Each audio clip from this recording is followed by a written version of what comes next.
Okay, we are already live now. And,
hello, good evening, everybody. A very good evening to you all.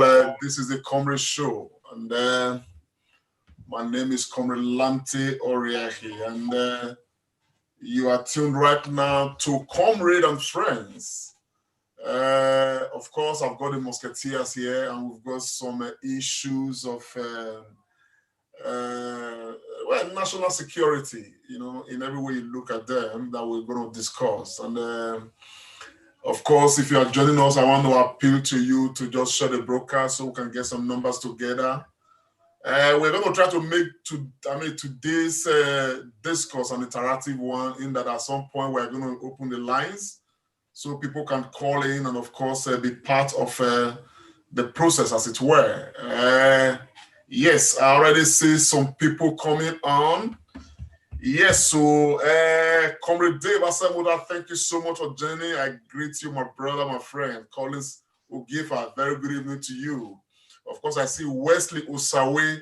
Yes, so that's an Edo brother of mine right in the US. I see you, Osawe, here. Go your Festus. Ogiesoba Sui, God bless you. Very good evening to you. Thank you so much for joining. We've got some matters to discuss.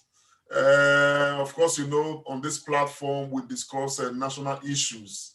And of course, there's, everything right now about Nigeria is revolving, you know, around security, the security of Nigeria. And it is really very bad now, very bad in that the things we see already on ground, you know, there are things that are very unsettling. And we'll keep on talking about some of these things because at the end of the day, while some people are trying to sink the Nigeria ship, of course, we can argue that some of them are doing it deliberately.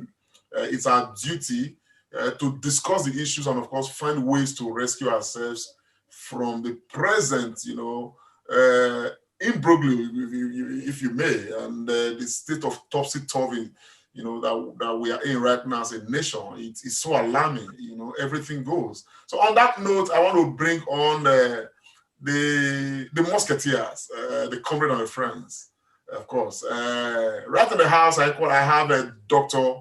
Tony Agbons. Agbons, please, just some hello to the people. Our people, hello now, good evening. Good to see all of you again on the Comrade and Friends. Compliment of the season to everyone. Thanks for joining us this evening. Yes, equally as usual, I have a pharmacist, Austin Iremiran. That's another Musketeer. Hail the people, brother. My people, now good evening. We don't come back again to come knack to re again as we see for our country. Anywhere we want to day, good morning, good afternoon, and good evening. And thanks for joining. Once again, compliments of the season to you all. Yes, on that note, I'm going to, of course, hand over the baton to Dr. Tony Agbons. He's got the first issue to raise, in the course of this program. So, Dr. Tony Agbons, the matter is over to you. What do we have? Thank you, Comrade Lamte Oriaki.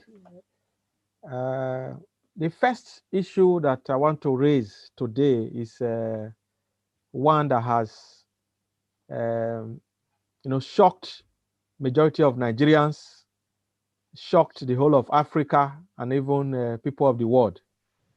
Is the issue of the Kankara adoption, the abduction of the schoolboys in Katsina State, the home state of Nigeria's president, the current president of Nigeria.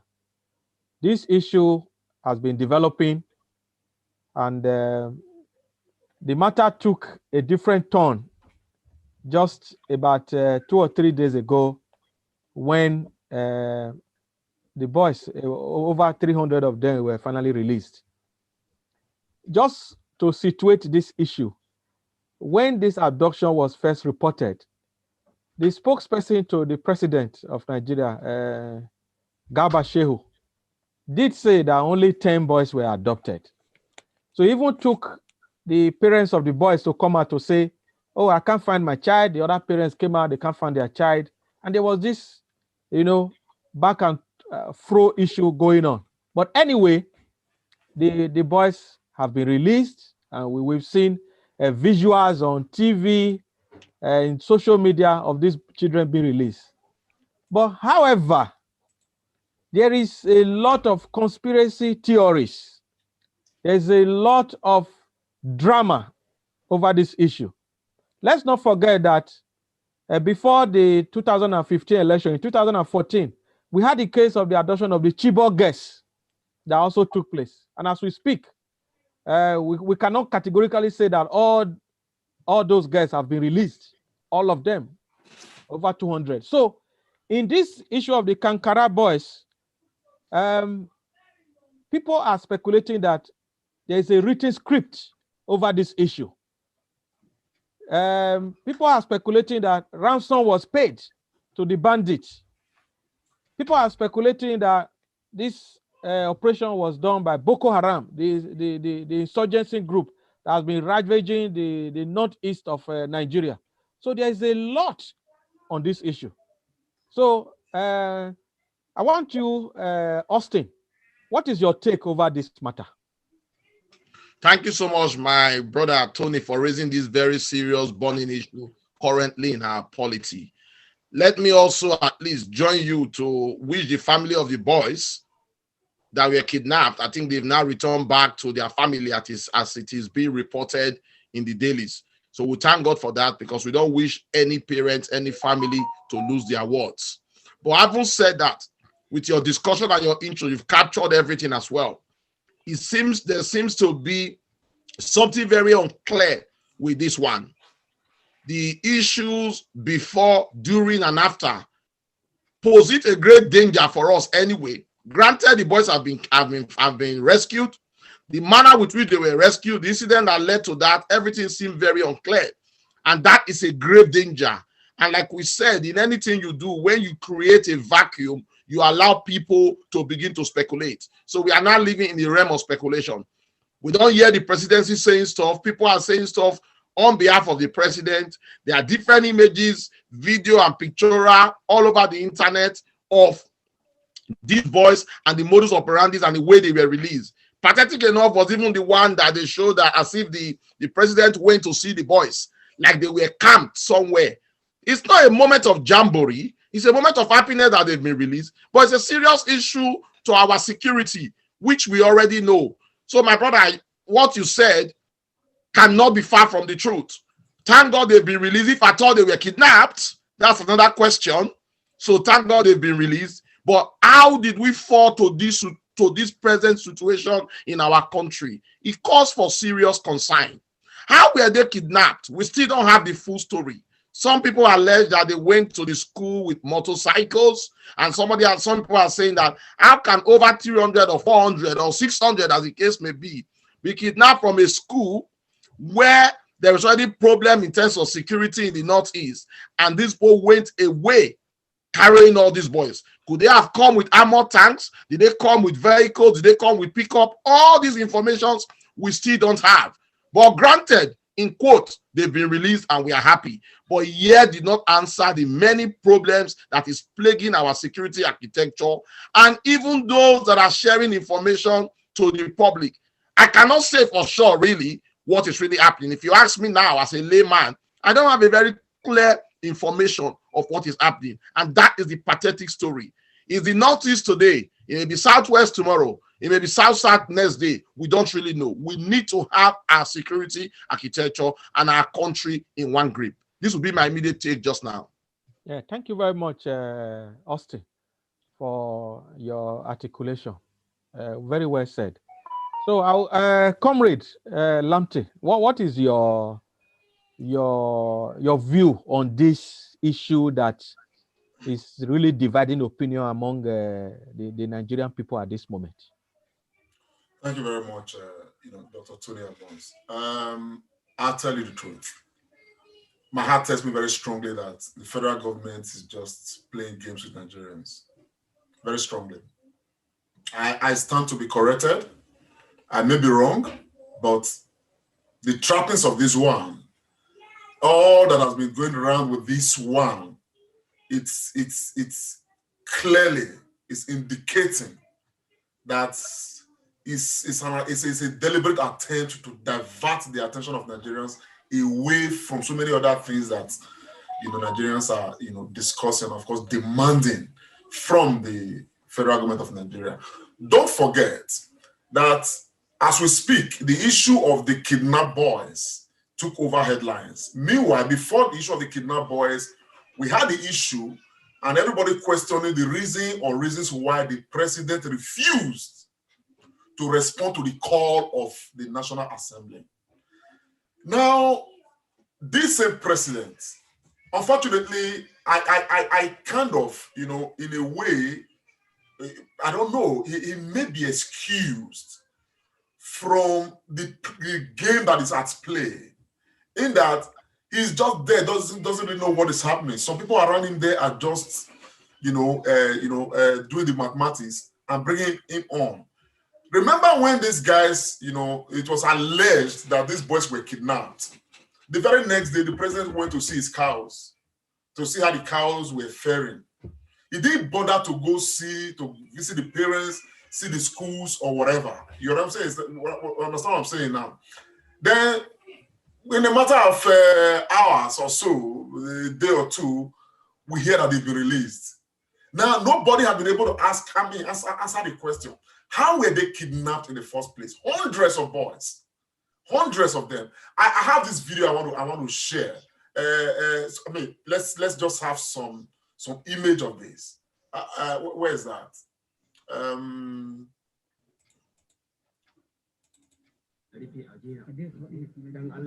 You have to dissolve any gang of vigilantes, close any kind of schools. Shi ne za a gada ma gwamnan Katsina ya gansu suna cikin ƙoshin lafiya, ga sunan da ganin su kasan suna cikin ƙoshin lafiya. All the artists that have come here to help us, please send them back. They can do nothing to them. Please, wa'annan sojoji da suka shigo su kuma babu abin da su yi musu wallahi. Jirgin nan ma a daina turuwa. Please, sir, you have to send all the soldiers and armies and this jet back. Please, sir. Please, sir, we need your assistance, sir. Please.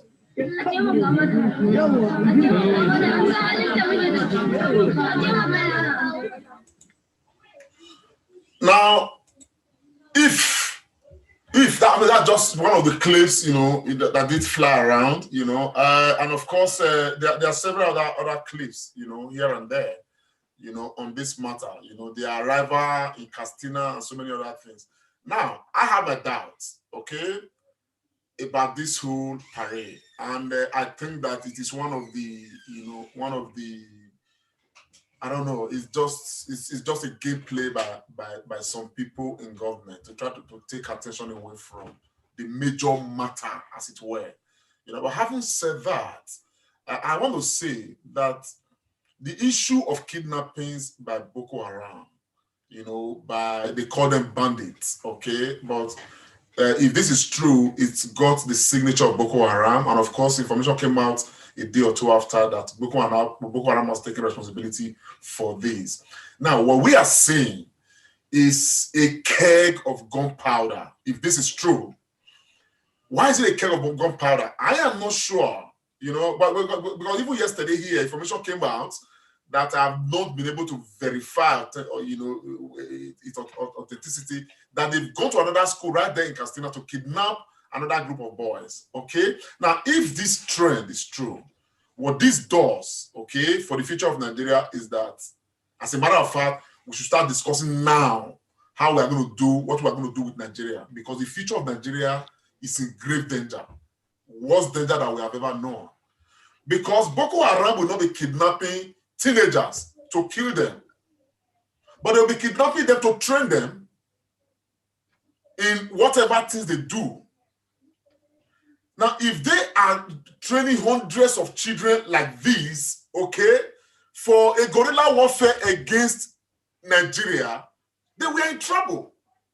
It therefore means that all of us need to take the matter of discussing the future of Nigeria very seriously. Because what we are seeing right now, if this has any element of truth in it, as it were, they are kidnapping teenagers, it means that they are already having a very serious camp where they are training people against the future of Nigeria. And so therefore, the earlier we discuss how the matter won't be, the better for all of us. So whichever we will look at it, whether the federal government is playing games on all of us, or the matter is a serious matter, it does not portend good at all. And I want to insist that the federal, I heard one House of Rep member saying the other day, the man was telling the speaker that for the past 1 year, he has not been able to visit his own village, to sleep, to visit the village, to even sleep over, spend a night in his village because of fear of kidnapping, fear of this or fear of that, all boiling out to insecurity. So it means that it's important, more than ever before, that the Nigerian president immediately heed to the call of the National Assembly. And if he doesn't, I don't understand why impeachment proceeding is not yet on the table. Because what we see is that Nigeria is becoming hugely porous, dangerously inhabitable. And all of these, they are happening. As a matter of fact, people are alleging that the president and some people under his own arrangements, they know exactly what is happening. And this whole matter, they are being orchestrated from that very office, as alleged. And so, I am not speaking to the president of the federal government of Nigeria, but I am talking to Nigerians here, that we, particularly those of the South-South divide, we need to start putting our house in order. The Nigeria we see today is not a promising Nigeria that can stand the test of time in future. That'll be my take, my brother. Yeah, thank you very much, Comrade. And that will lead me very quickly to another issue, which you have mentioned anyway, is the security architecture of Nigeria. I've said it on this program before, and I'm going to say it again. Until we completely change our security architecture in Nigeria, I don't think the problem of security will have a solution. I live in the UK, and the police service in the UK is divided into 47 separate police forces.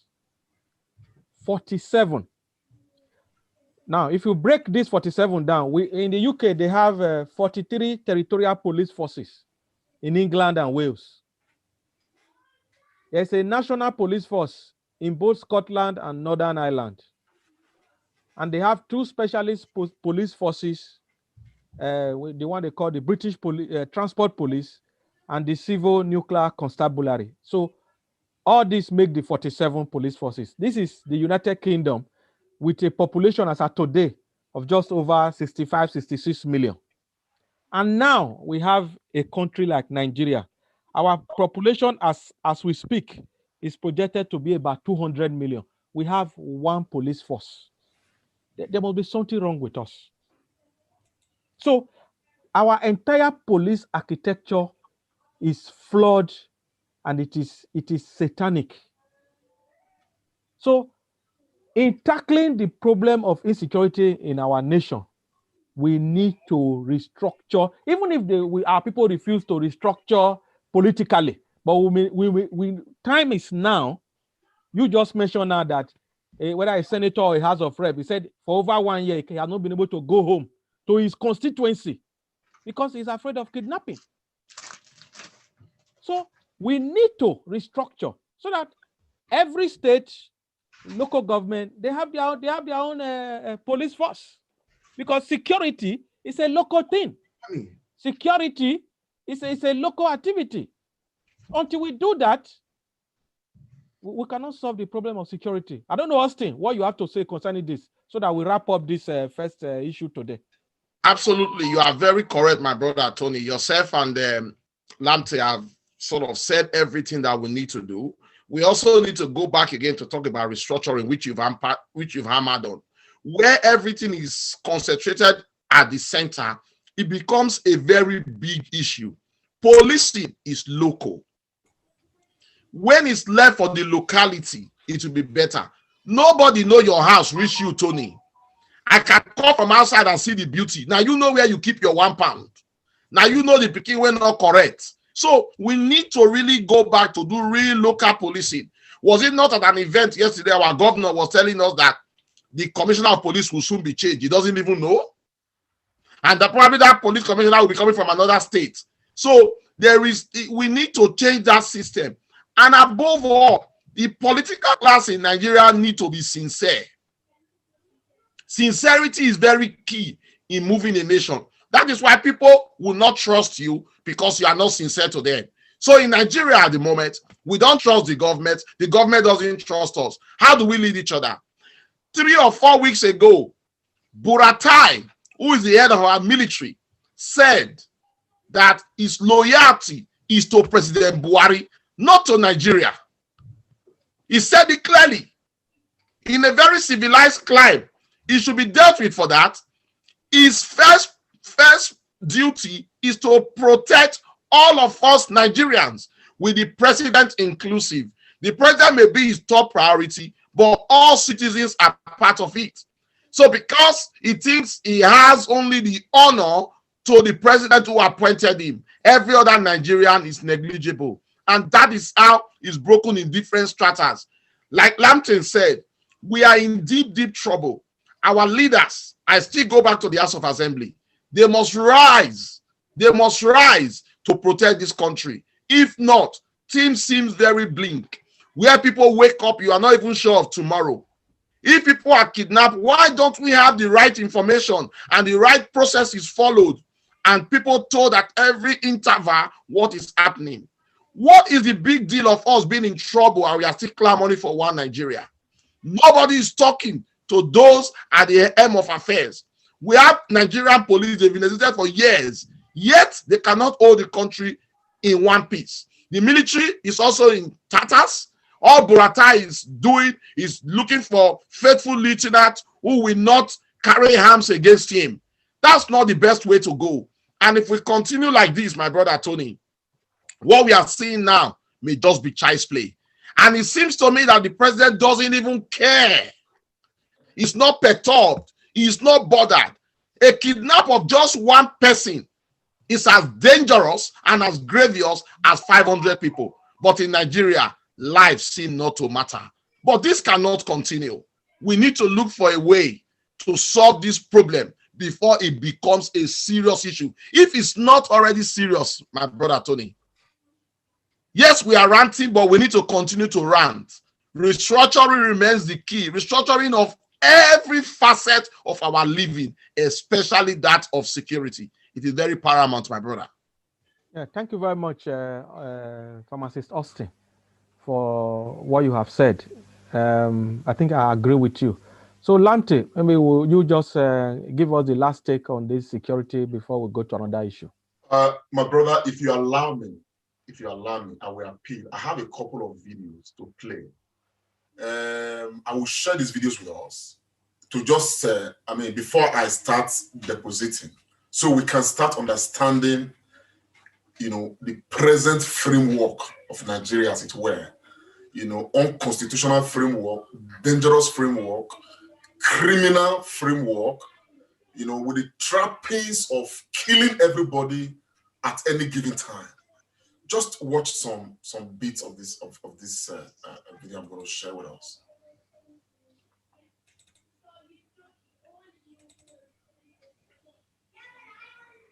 Security Network, Abia Command, getting ready, preparation to march around the forest, the search of the jungle, to make sure that our mothers go back to farm without harassment. They go about their business. Those farmers that have retreated from farming, we have come to make sure that they go back into farming. You can see them getting ready. You can see our men getting ready. You can see us getting ready for battle.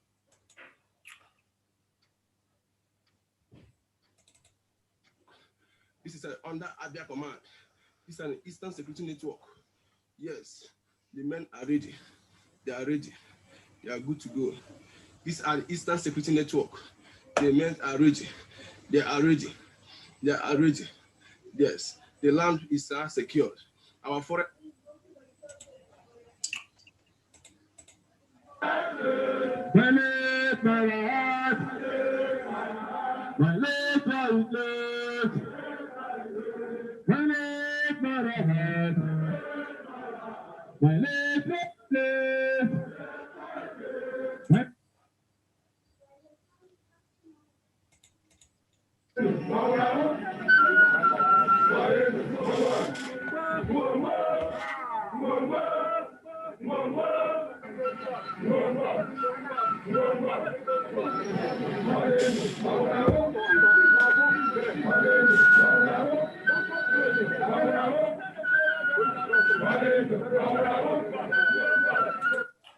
Sorry, I want to find out, are these videos playing at all? No, they are not. They are not. They're not playing. Yeah, even the first one, I didn't see it, and though I'm Okay, watching on Facebook. just one moment then. I thought they were playing. I was wondering. We hear the noise, but nothing is playing. Nothing is playing. Yeah. Okay, let me. Just spend some time there, and where do I have it? Got this here. You check your share. Okay, I need this video to illustrate some things here. Where do I have them?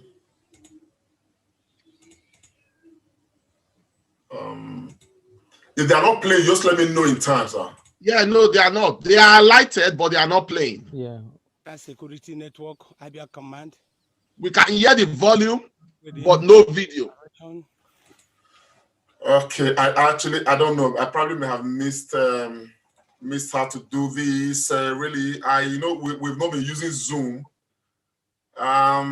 Let me see if there's a different way to go about it. But it's important we see some of these things. Somebody suggested you should use Big Player. Somebody suggested what, sir? Vic Player. I don't know what that is. Vic. Or VLC Player. Okay, VLC Player. Honestly, anyhow, maybe we'll do with this one that time, so I don't waste too much time with this. Some of these technical things, you just get as they beat me for hand sometimes if they're not programming up or down. Okay, I think the point I want to make is this. Let me zero down. I was actually going to show us some very terrifying, footages of Eastern Security Network. Talking of the Nnamdi Kanu Security Network. Now, I mean, I had been, some of these things have been flying around, and I've actually seen quite a few of them. But what started bothering me was that when I put my ears to the ground, I discovered that they are of different command. The Abia command, the enemy command, the enemy command, the enemy command. Now, when I saw what they had, they are armed, okay, with rifles, with this, with rocket power grenade and all sort of things and all of that. And they are very many in their numbers. Now, the question I ask myself is this still Nigeria? Now, in a country where, the leadership authority has been lost totally, okay, everything becomes porous, everything goes. Now, right now in the East, because of their what's it called, dissatisfaction with whatever is happening in Nigeria, Nnamdi Kanu's voice, for on behalf of IPOB and all of that, became very loud. He became very vocal. A lot of people listened to him. Now, I ask myself, at the end of the day, some of these boys now they have recruited, okay, privately to call them Eastern Security Network.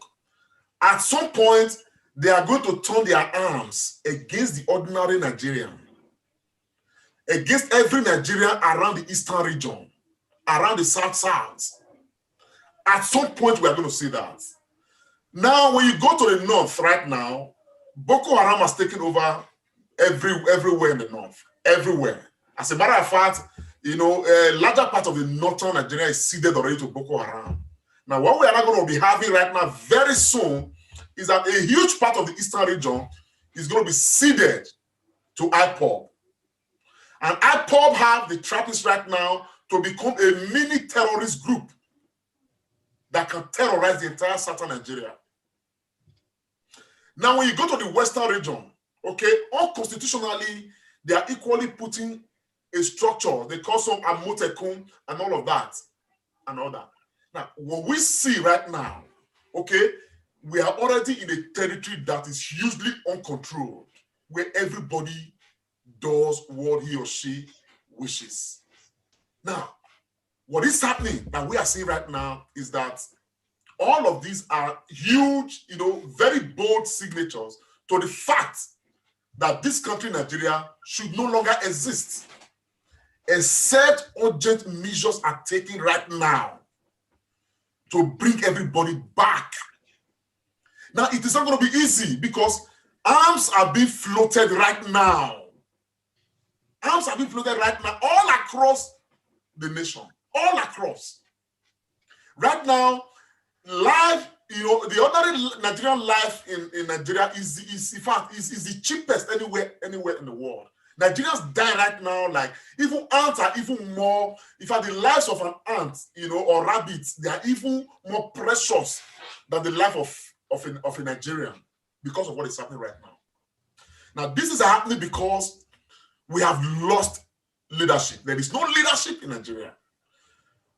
I had the privilege to be part of those who interviewed the governor yesterday. And the governor made a statement that he is the chief security officer of Edo State. But yet, he has no hold on security. He has no control on the issue of security, or on the police, so to speak. Now, even within the Edo State, the government have resorted to the idea of, empowering vigilantes and all of that, okay? To help secure Edo State. Every other state, they are doing the same thing, okay? Now, the Eastern Bloc right now, they've taken it a step further. The Eastern Security Network is a matter by IPOB, leader Nnamdi Kanu, but by what they have right now, there is no way any human being is going to tell us that they don't have sponsors somewhere. And these guys, they have everything. They have in fact, they are going to be standardized within a while with resources and everything. And eventually, by the time Nigeria begin to live in denial, not heeding to the call of restructuring, these boys will start the restructuring by force. What you are seeing right now it's exactly the same signature, the exact same way, the exact same things that actually culminated into the civil war we had in 1970. They are growing. They have the sympathy of their people. Nnamdi Kanu made a broadcast. I listened to part of the broadcast yesterday, and he said, if you're an Easterner and you are in the military, Nigeria, you are serving in the Nigerian army, resign and come and serve your people. He made some promises. I can assure you that some Easterners are going to resign to go and join that group. As a matter of fact, the people training this Eastern Security Network, they are Eastern soldiers. Some of them are retired soldiers, military men, police, and all of that. But they are being armed. They have uniforms. A lot of sponsorship is going in there. And I will not be surprised if some governors of the Eastern states are involved in this process. Because you cannot have Eastern Security Network, Abia division, and the governor of Abia State is not part of that arrangement. Because if you see the number of these guys, the large expanse of land they are holding to themselves, it cannot just be held by any private person without the authority of some government. Now, what we are seeing already is a Nigeria clearly dividing itself against herself. And the most culpable person at this time is the inept Buhari we have as a President General Buhari. All the people who are singing the praises, who are do all the nonsense they are doing with Buhari, rather they are all culpable. Now that brings me to a point where I want to summarize. And the point it brings me to is that the way Nigeria is right now, the South people, they have a duty to their people. But right now, the matter is clearly to your tent or Israel. They have a duty to their people to quickly start the South network, security network.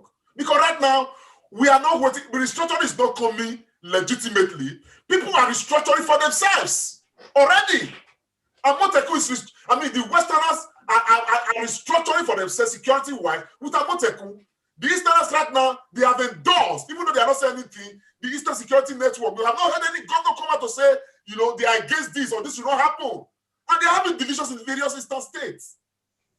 Now, this Eastern Security Network, apart from being a threat to the whole Nigeria, is a threat to us in the South. Because if we don't act fast to defend our own territory, they will annex us by force. And that's exactly what's playing out right now. Now, if we are looking at Buhari, we are going to fail because Buhari is a failure who knows what he's doing, who is leading Nigeria to do. He knows exactly what he's protecting and all of that. Everything he does plays into that, tells us that. Now, I see the Eastern Security Network right now, not just as a threat to Nigeria, but it's a threat to all of us. Because those of us on the South divide, many of us have argued that we don't belong to Biafra. And Nnamdi Kanu is arguing that we belong to Biafra. And if he has a military power, and he empowers them more than this, and we are just there waiting for the federal government to respond to the governors of the South without doing anything at our own level at the South, they were in trouble. We are either annexed by Amoteku or we'll be annexed by the Nnamdi Kanu Eastern Security Network. So therefore, I think that we at the South level, probably we shouldn't wait for the governors of the South. There is the need now for us to start raising our own security network at the South level, if not for anything, but to defend our territorial integrity. If it's not going to work, the Midwest should take the lead, because we cannot be a pawn in this Nigeria that is already divided. My brother, that is the point. That is where I will, drop my point at this moment. I am really pained, but what is coming is bigger than what we can imagine. I can tell you for sure. Over to you. Yeah, thank you very much, Comrade. I think your summary is very well stated and clearly pushed out. Thank you so much. For me, I would say that we really need to restructure our security architecture. And one thing with Nigeria, until something begins to affect big men, they don't take it serious. So I was really happy when you mentioned just now that a legislator at the federal level said he has not been able to go to his village for over 1 year. So it's beginning to affect them. So hopefully they will be sincere, like Austin said in his remark, that we really need to take action and act fast. So Austin, I know you also have an issue you want to raise. I think you can run with that. Yeah, just before I say that, still on the issue of security, just to support what Lampton said, the issue is that when there is failure of leadership, there is a lacuna, and that has to be filled. So every area is trying to fill up their own, whether rightly or wrongly, correctly or incorrectly. And we must not also fail to mention, only yesterday, the head of service of Edo State, of our state, was kidnapped. So it is not only happening in the north, it's also coming to Rosters. The number one person that is in charge of our head of service in our state is in the hands of bandits at the moment, and we don't even know his whereabouts. So just to support what Lamptey said, and the combination of all our remark is that we may now need to seek for self-help with a way of providing security for ourselves. That's my immediate take. And my brother, sorry, sir. I'm not calling you short. And again, because of the lacuna you mentioned. Now we cannot verify that the people who are carrying out these kidnappings, they are just mere robbers or mere kidnappers. They could actually belong to part of these illegitimate security outfits because there's already the lacuna. So anybody is doing whatever they can do. They could belong to any group of anybody. Because if I had a gun and I belong to a group, God gives a different kind of empowerment. Absolutely. You understand what I'm saying now? And things are hard. This is Christmas period. Okay, you just let them go there, kidnap one big man, demand some ransom and all of that. So without control, everything is going to be out of control. That is the danger we face right now. That's true. Things are going out of control. Go ahead, sir. Austin, you can go ahead. Thank you so much. I think that discussion about security is really apt. We cannot stop. We have to continue to talk about it. That brings me to a very important issue I would like to bring to our viewers today, which I want my comrade to talk about. It's just over 13 months now since COVID-19 started ravaging the world. And it started from a small place in China called Wuhan. What we all thought was a child's play has become a big problem to the entire continent, and people are dying in their droves. It has become a serious thing. Every day, there's one information on the other, one death or the other to talk about. Just to bring this into perspective, the world population at the moment is about 7.8 billion of the world.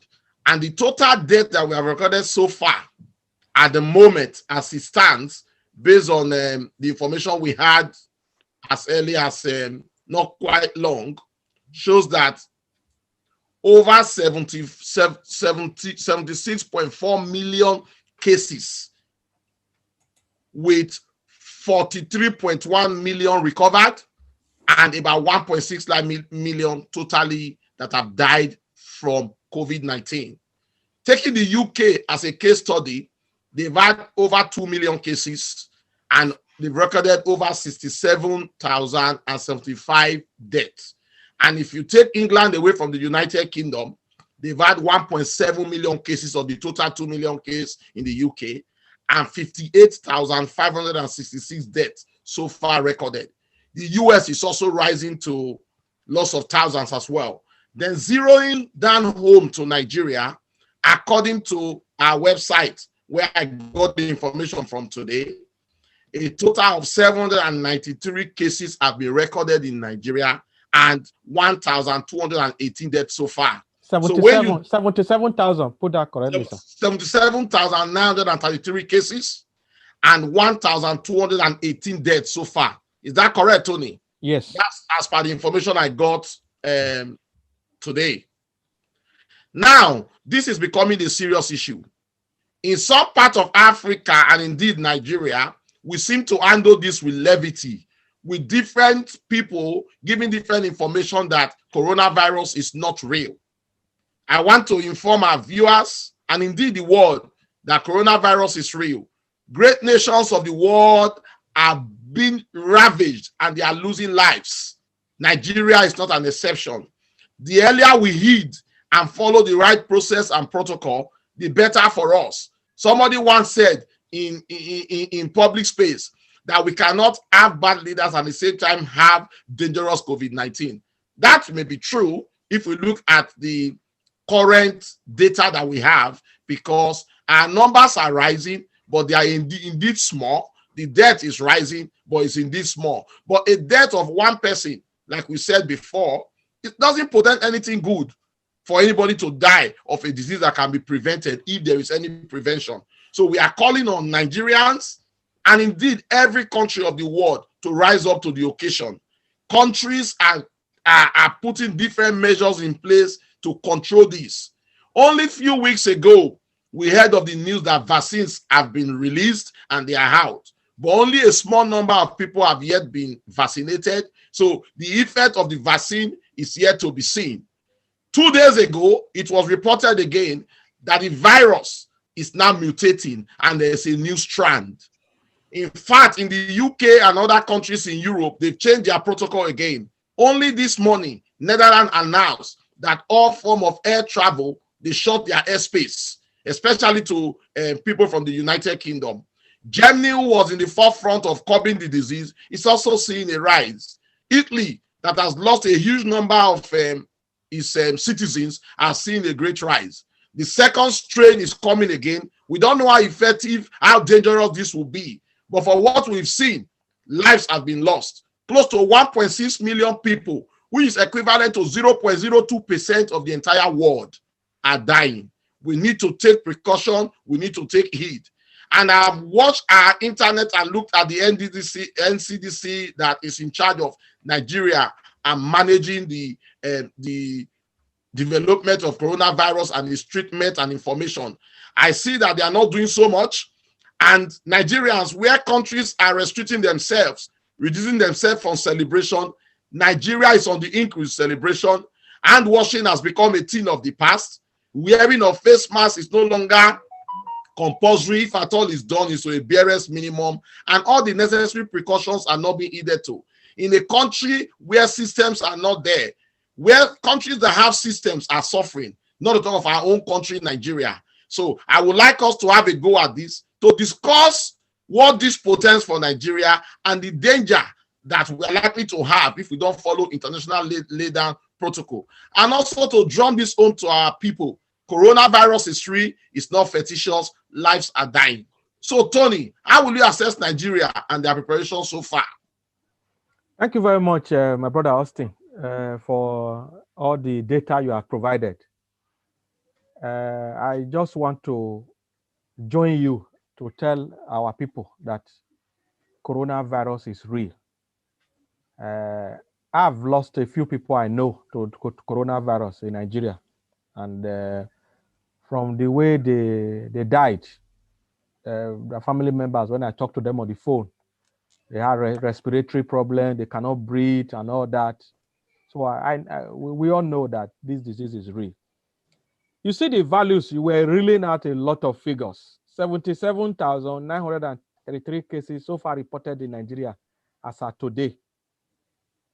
You see, in Nigeria, you know, we don't keep good records. So this figure for Nigeria, for me, it could be more than this. I'm saying this with all air of as somebody that work with data on a daily basis.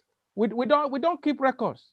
So it was, you know, in Nigeria when people were dying somewhere in the north of Nigeria, and they said it was one. Somebody just said it is not coronavirus. So people just getting buried and all that. So for our people would say, oh, the coronavirus no day, nothing like that, no be black man disease. I want to let our people know that this disease is real and it is ravaging. I just pray that we don't get to the level where it is in Europe. The Europeans, the Americans, with all the heavy medical technology, the sophistication that they have, we see how coronavirus are dead to the population. In the UK of all places, over 65,000 deaths. American deaths, I know that at the last count it was more than 200,000. So what are we talking about? So this disease is real and we have to take the necessary precaution. I hear that even the NCDC, I was reading some report that 2 days ago, that they recorded the first 1,000 case in 1 day of coronavirus infection. So this, and look, I may have left the scientific line, but this is not to boast. I have a first degree, in microbiology, and I studied virology when I was at university. The second wave of any pandemic is always more severe if not properly handled. So we need to take all the precautions. We need to, because I just look at Nigeria, there is no social distancing, people, parties all over the place. In fact, people are just doing what they like. And this disease, if the transmission rate increase more than it is now, we will have a really serious situation in our hand. Thank you, my brother Tony, for that elucidation on the current issue. Just before I call on my brother Lamte to say a word or two on this issue, I want to remind our viewers, you already know, but it's good for us to say that again. There are 3 major symptoms of this disease. 1, increase in temperature, sporadic and consistent increase in temperature. And for our viewers, the normal body temperature ranges between 36 to 37 degrees centigrade. Anything over that is considered to be an increase in temperature, going to over 38 to 39. So that's one symptom we need to watch out.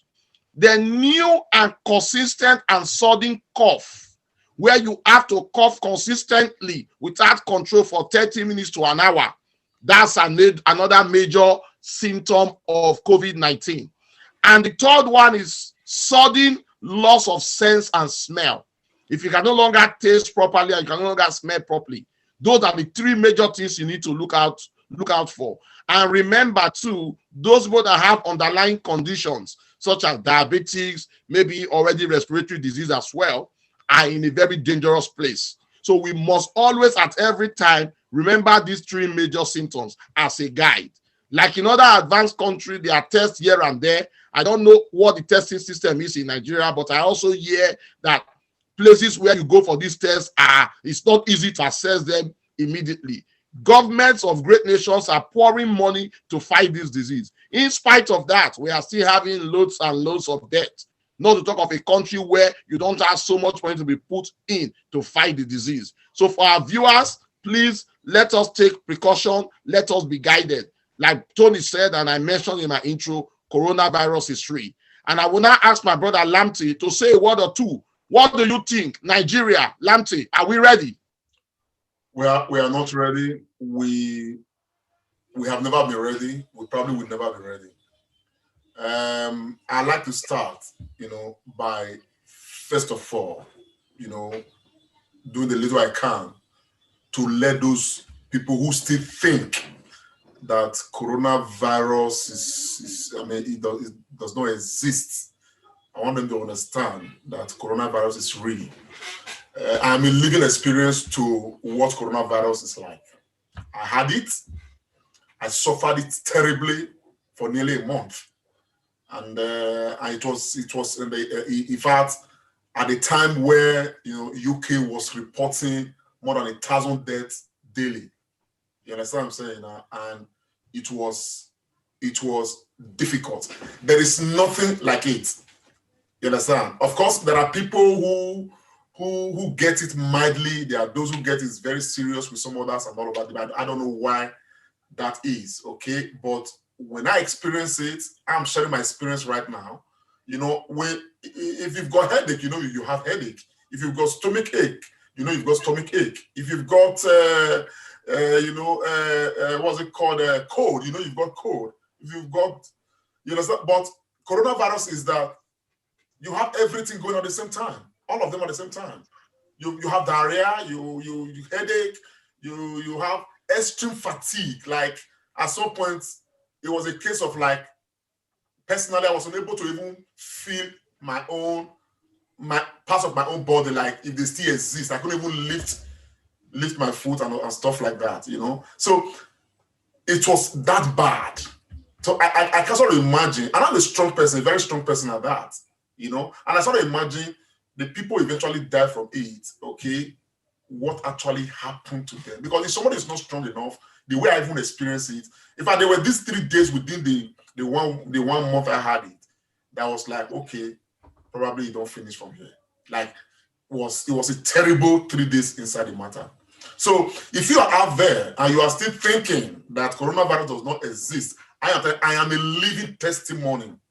And when I survived coronavirus, I began to appreciate this life. Like, wow. Because a lot of us, we take life for granted, and that is the truth of the matter. We take life for granted, how we take care of ourselves, the things we eat, you know, the kind of things we romance with and stuff like that, you understand? But when you find yourself in that condition, you understand that, oh man, this matter cannot be a small thing. That's on one side.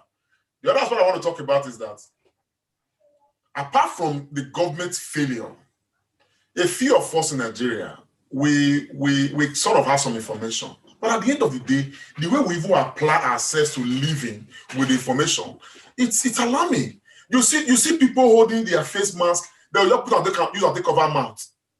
You understand what I'm saying now? So we open up for here. You'll be saying that for you don't use face mask, maybe that one. You don't dare that. This matter is airborne. As they say, it's airborne.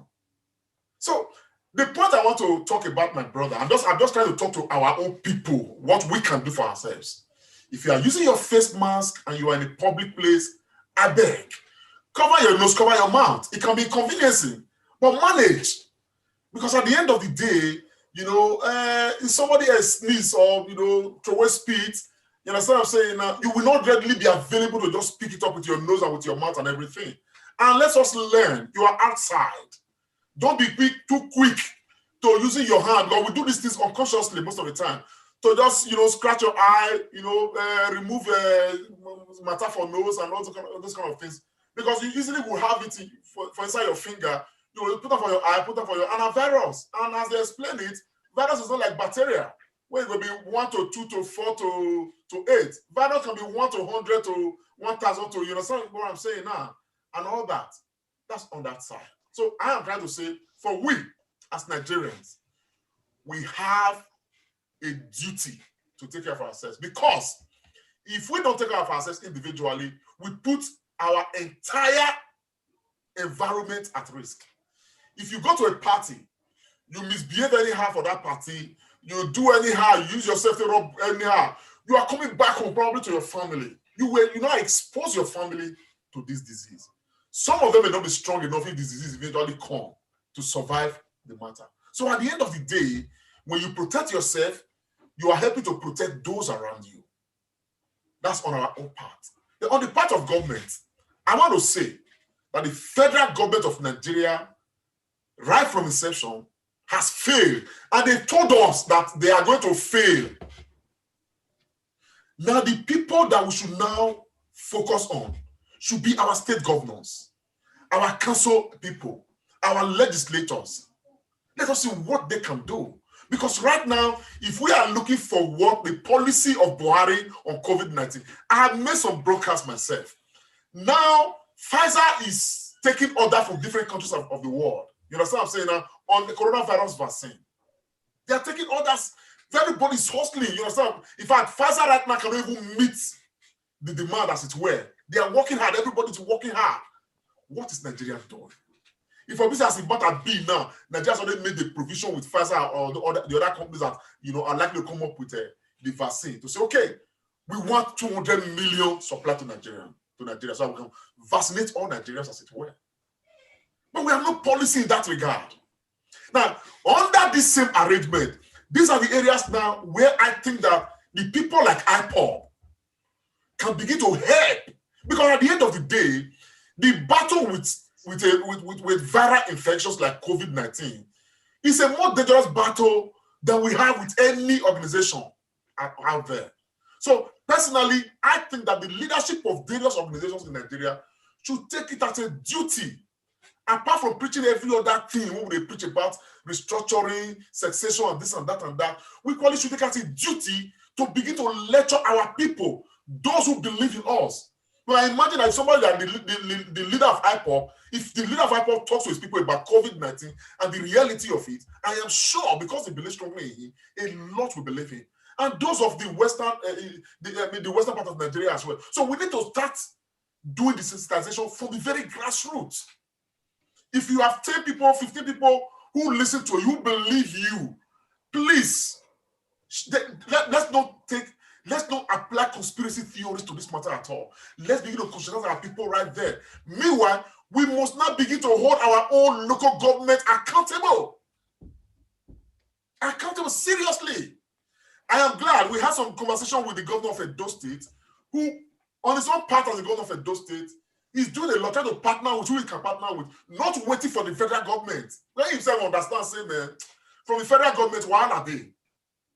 You understand? So I don't think that his effort is enough to sanitize Edo State. Even if it's enough to sanitize Edo State, if data is not well sanitized, if Ondo is not well sanitized, everywhere is in trouble. And that is why it must be a collective effort from that grassroots level. So I expect leaders with credible, voices to their people to start talking about this thing to their people, so that people should start using face masks properly. Policies should come out from local government, from state government, on how to use the public transport system. People still crowd themselves in buses traveling from Benin to Lagos, Benin to Warri, and all of that. We must not have that anymore. And measures should be taken by companies and establishments that are working with a lot of people on even carrying out on the spot, assessment. You are coming, for instance, to Iyare Motors or a dead bay or this or that. They should have a machine to test. If you get temperature of 37, you should go back home and isolate for 10 days. These policies must be applied. These are the things happening from the Western world. But we must apply the policy the way it suits us as a people, because we are not living like the Western world is living. We are not living like the Westerners are living. So we must adopt our policies and adapt our policies to the way we are living. We are family-oriented people. We are very crowded people. So government must lay policies that we address COVID-19 from inside our house, down to our family house, to our street, to the way we relate with each other, so that we can try to isolate the virus, not those who may have it or are exposed to it, isolate and treat them, and keep Nigeria safe. While the state government should equally see what they can do to ensure that they use whatever means to begin to, make arrangement for Nigerians to have the vaccine. For instance, in Edo State, I think we should start making that move to start vaccinating, the most vulnerable in the Edo society. So if we approach it that way, with all sense of seriousness, then we may have a leeway. Otherwise, with this new mutant they're talking about right now, which is about 50 times, infection rate is 50 times more than the organic matter that started the matter. It therefore means that everybody's in danger. And as we speak, more Nigerians right now are testing positive for COVID-19. So therefore, this matter is a serious matter. So make they talk for them, say, they exist. I beg you. My brothers, that will be my take for now on that matter. Thank you very much, Comrade Lantin. Just before I wrap up, I will go to Tony. Tony, we know, like we said, and then Lantin hinted, managing these things sometimes has to be we have to approach it locally. We know the many problems that Nigeria face economically. Like somebody said, you say, maybe with the wash hand, tap, not the run. You are saying that families should not go to work. They don't even have money to eat. How should we approach it, Tony? What should be the template of Nigeria to deal with our issues locally? Thank you, my brother. Very good question. I was even reading some comments of some of our viewers. The truth of the matter is that when we were young, Austin, you will remember this program, New Masquerade. where we get Chief Zebrodaya Korigbo Wobodo, alias 430. Yeah. You know, he used to say something. He said, when leg are waka wara wara, you will use wara wara eye to look at it. You know, the way we trivialize matters in Nigeria. Let's even, Lamte have talked a lot about leadership, and some people may not like me for what I'm going to say. I lived in Nigeria. I lived in Nigeria for many years. So the way we trivialize issue, when you just bring any matter in Nigeria, somebody will say, "Oh, we never chop, we water no day." Look, I have lived in the village where we used to go to stream to fetch water. We survived. So there are simple hygiene. There are simple personal health effort we as individuals can make, because one of the basic thing about life is that we all have to find a way to survive. We are not going to wait for the president to tell us how we are going to wash our hand, or how we are going to not be going to big parties and organizing parties, or if the hall is supposed to take 300 people and we know that we are supposed to have like half of the capacity of that hall. We can do that. It's common sense. Some things don't require common sense. It's not all about government all the time. We as a people, we also have our own duty to our duty and our role to play. That is what I have to say, my brother. We shouldn't be trivializing things all the time. And again, sorry, sir, just before you come on, Austin, you know, when they say not be black man disease, okay, that itself na real issue. Because the truth of the matter is that,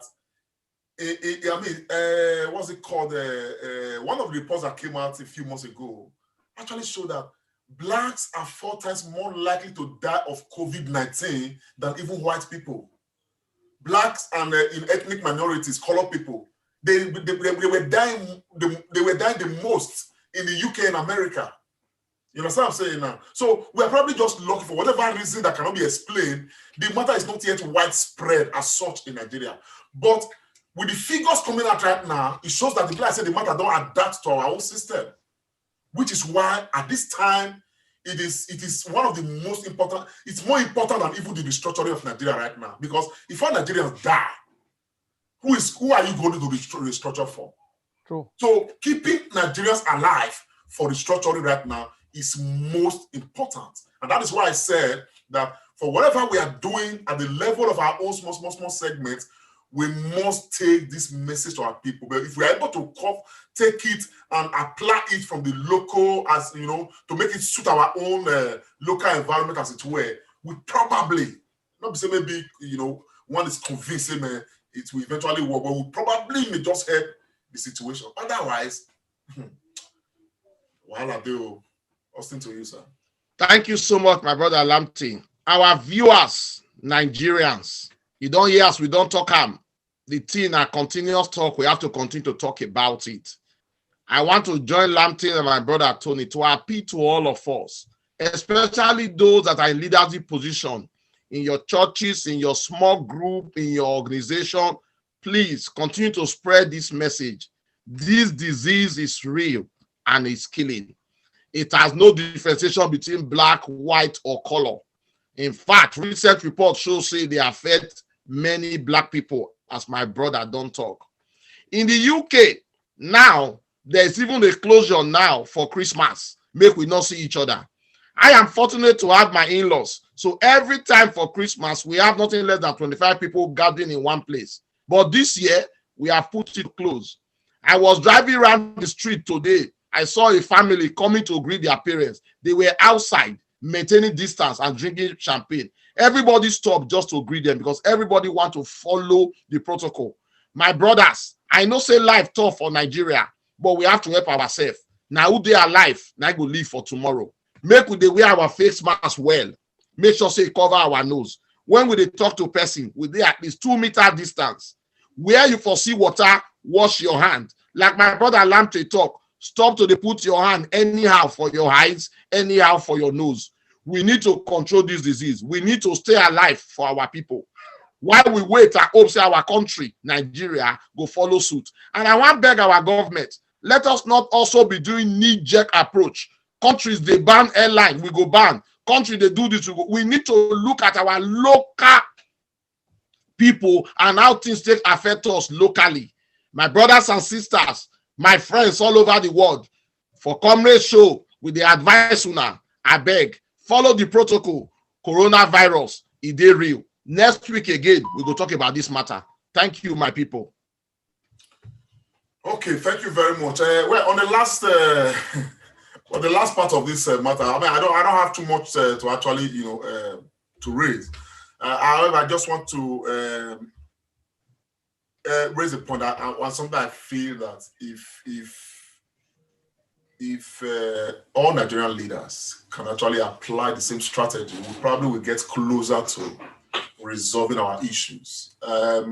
Yesterday, we had some interview, some interactive section with the governor of Edo State, Governor Baseki. At the end of the session, I sat down. This is why I'm raising this matter, and I sort of I wasn't looking at the outcome of the session, but I was looking at the disposition of the governor to engage with his people.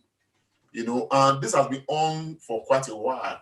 Before the elections, we had this, regular engagement with the governor of Edo State and all of that, always coming, to talk to Edo people. People had, chance to ask him questions, make suggestions and all of that. And of course, I will equally tell you something a lot of people don't know, The governor of Edo State, if you write him an email, irrespective of who you are, where you are writing from, or you send me a text message, believe me, it may take 2 days, it may take 3 days, you are going to get a response. I'm telling you. So I kind of ponder, I kind of wonder how he does it. You understand? He responds to everybody. You understand what I'm saying now? You are able to just send that message across to him.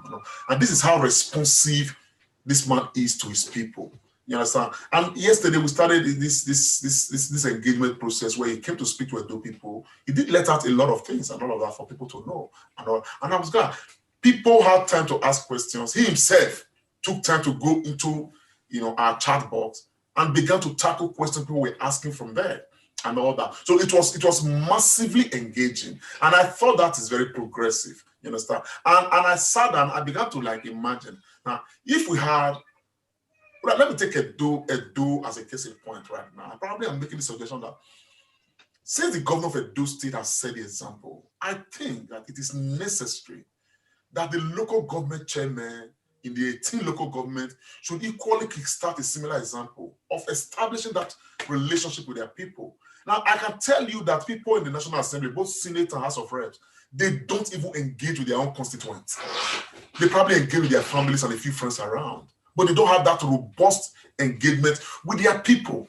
And I think that with the example the governor of Edo State has set, every National Assembly legislature, both at the House of Assembly of Edo State or National Assembly, House of Reps or Senate, they should actually borrow a lead from the governor, and act in line with this. Because by the time you engage with the people, you will exactly know what your constituents want, what exactly is the problem, and know exactly, probably, they may help you proffer solution on how to tackle some of these problems. So I am saying that when leadership meets with followership, like my sister Dr. Loretta would always say, there's always room for some improvement. Okay. And I think that the governor of Edo State is setting a very good example. And I think that this example should be followed by all state governors in Nigeria, particularly those of the South. It's very important because when Nigeria is going right now, believe you me, some of us, what we see in future is a very dim one. It's a dim one. That's the truth of the matter. And so therefore, for what everybody is doing, I have no criticism, you understand what I'm saying now, at all. Because at the end of the day, the Benin masses, by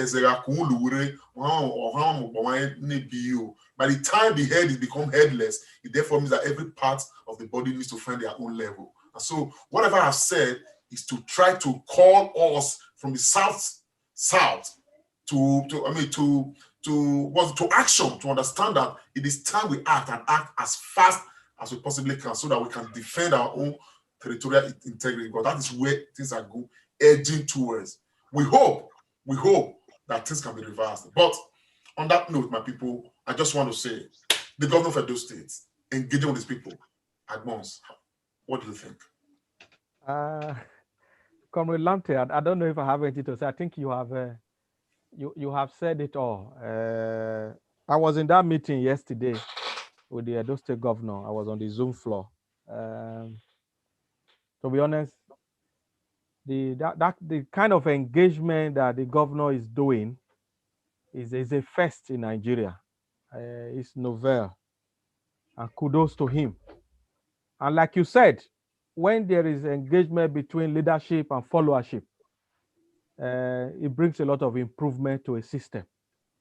And I want to support your motion that other levels of government, local government chairmen, House of Assembly, senators and reps, they should key into that engagement, because those are the kind of things that stops rumor mongering and them say that is very rampant in our polity.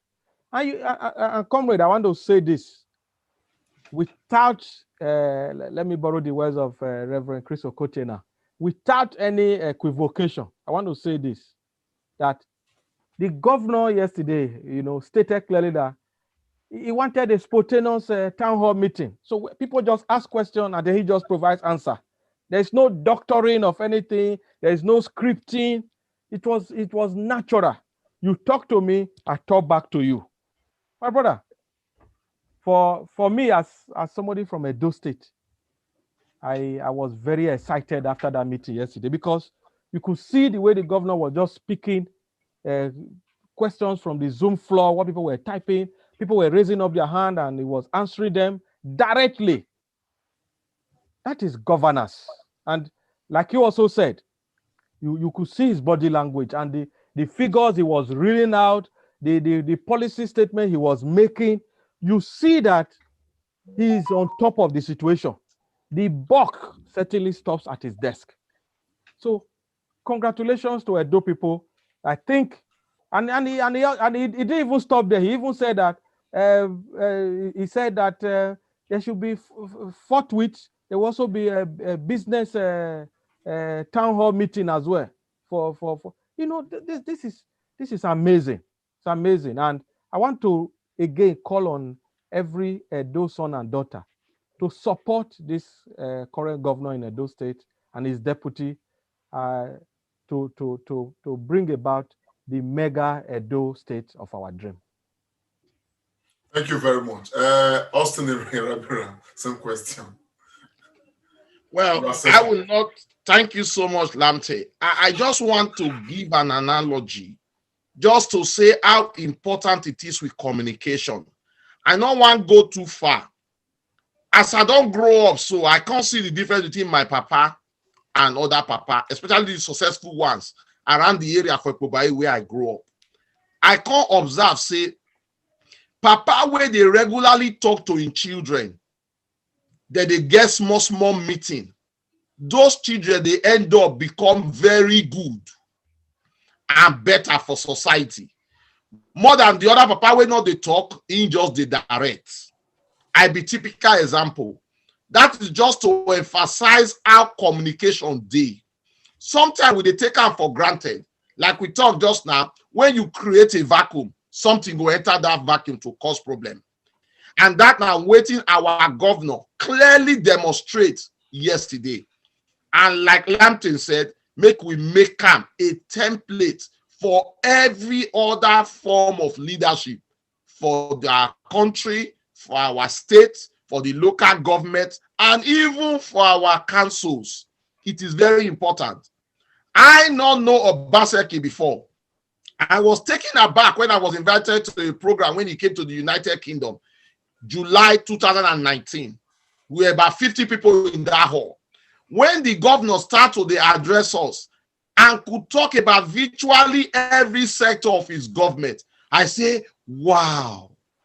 The man seems to know everything. And that was how I fell in love with him. So what happened yesterday is novel, is very, very reassuring, is very good. So if you were at that meeting yesterday, you go hear firsthand from the governor, waiting in plans be, waiting in the do, and waiting in problems be. So if somebody else, they talk about the governor for outside, you go fit stand up to answer. So it's very key.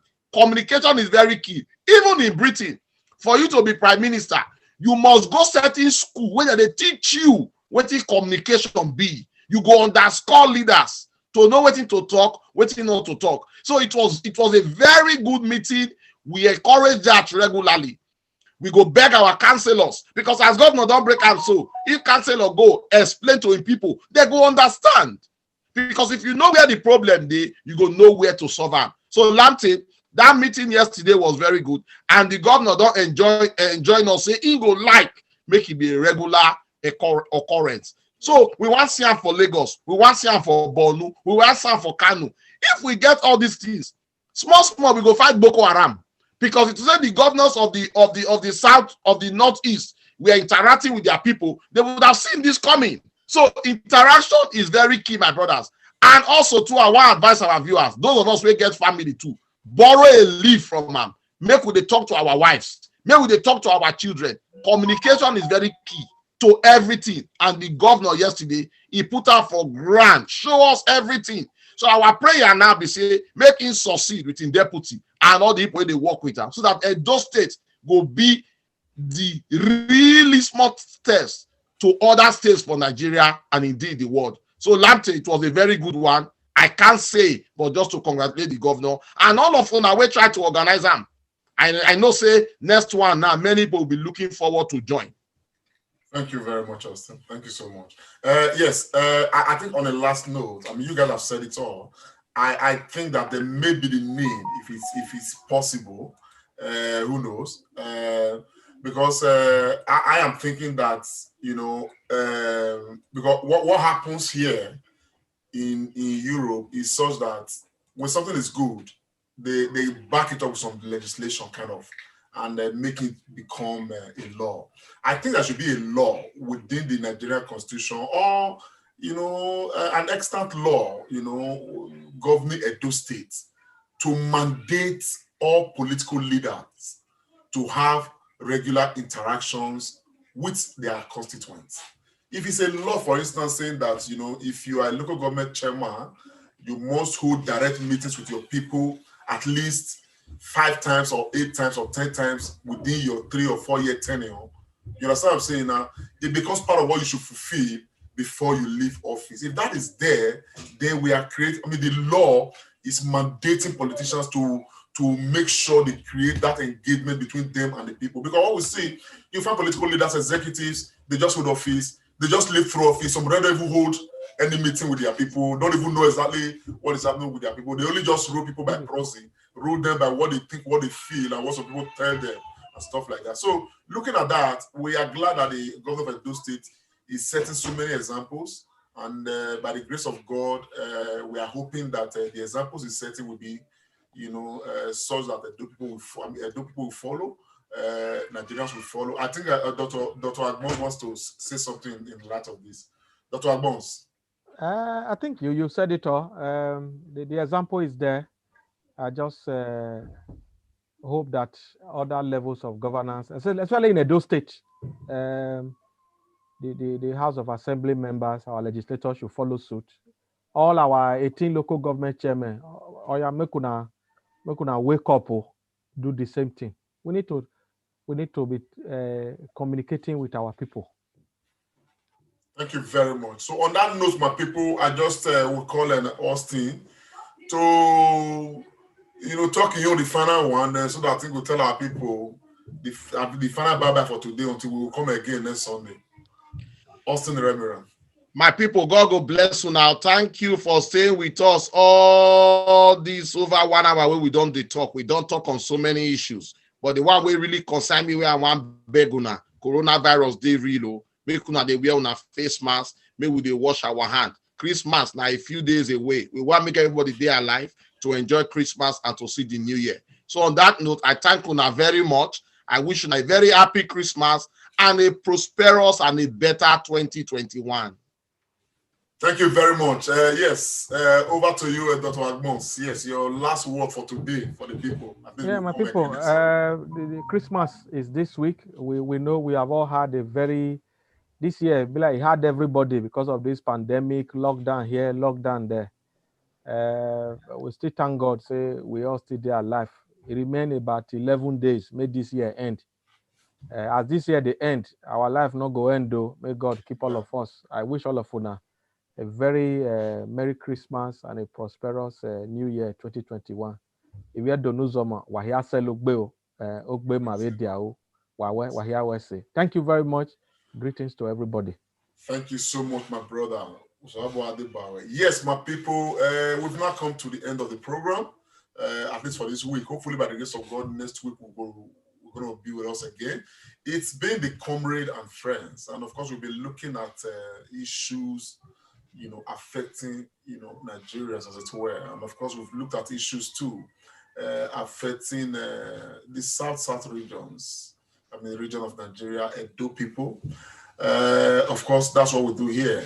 Next, we're going to come your way again. But until then, we're going to have Christmas in between. On behalf of the Comrade Show, and of course, the Musketeers, the members of the team, the crew, the Comrade and Friends, I want to say a very Merry Christmas to you all.